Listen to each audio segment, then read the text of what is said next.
کے news S T کے ساتھ میں ہوں کرن ارشاد۔ خبر شامل کرتے ہیں ساہیوال سے۔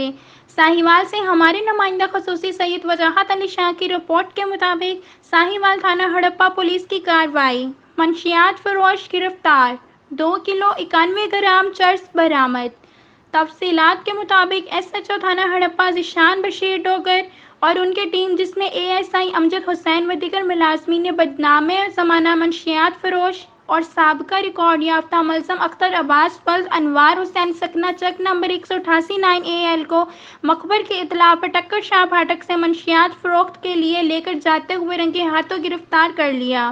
اور ملزم کے قبضہ سے 2 کلو 91 گرام چرس برآمد ہونے پر مقدمہ زیر دفاع CNSA 9 درج کر کے پابند سلاسل کر دیا۔ ترجمان پولیس